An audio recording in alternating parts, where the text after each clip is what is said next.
ఉలవలు తాలింపు వేస్తున్నానండి. ఉలవలు నైట్ నానబెట్టుకోవాలి. ఇవి శుభ్రం కడిగి పక్కకు పెట్టుకోవాలి. కొత్తిమీర, పచ్చిమిర్చి, ఉల్లిపాయ, కరివేపాకు,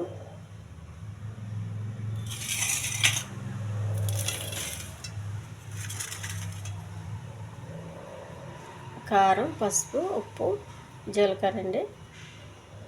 ఒక కుక్కర్ తీసుకోవాలండి. కుక్కర్లో ఈ ఉలవలు వేసేయాలి.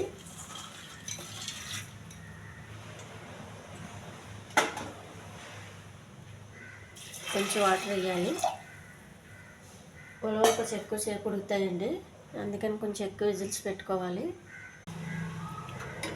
స్టవ్ వెలిగించాలి.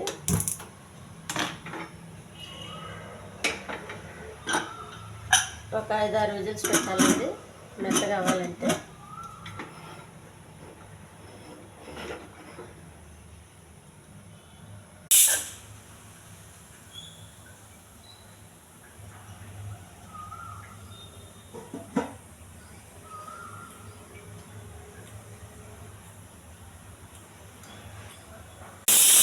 రెడీ చేసుకోవాలండి. పెనం పెట్టుకోవాలి.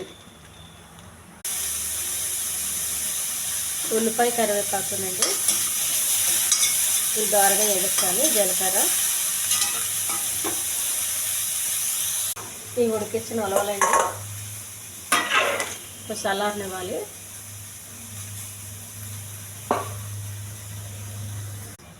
పచ్చిమిర్చి,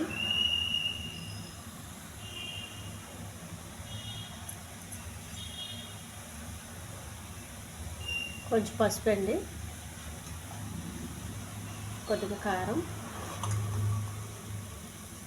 ఉడికించిన ఉలవలండి ఈ తాలింపులు వేసేయాలి. కొంచెం బాగా కలపాలండి. ఈ వాటర్ పొడితే వేసుకోవాలి. అప్పుడు ఈ పొడిపొళ్ళు ఆడుతూ ఉండి చాలా టేస్ట్గా ఉంటాయండి. మనం ఉలవల చారు ఇవన్నీ పెట్టుకోవాలంటే చాలా పెద్ద ప్రాసెస్ అవుతుంది. మనం ఇలా చేసుకుంటే చాలా సింపుల్గా తినొచ్చండి. ఒక కప్పు తిన్నామంటే చాలు, టిఫిన్ తినే అవసరం ఉండదు. చాలా హెల్త్కి మంచిదండి. కొత్తిమీర, దించే ముందు పుదీనా. ఈ ఛానల్ నచ్చితే సబ్స్క్రైబ్ చేయండి, షేర్ చేయండి, లైక్ చేయండి, కామెంట్ చేయండి. ఇది ఇలా చేసుకుంటే చాలా టేస్ట్గా ఉంటాయండి. చాలా హెల్త్కి మంచిది. ఇంట్లో పిల్లలు, పెద్దవాళ్ళు అందరూ కూడా తినొచ్చండి. స్టవ్ ఆఫ్ చేసేయాలి. కొద్దిగా వాటర్ ఉండను కానీ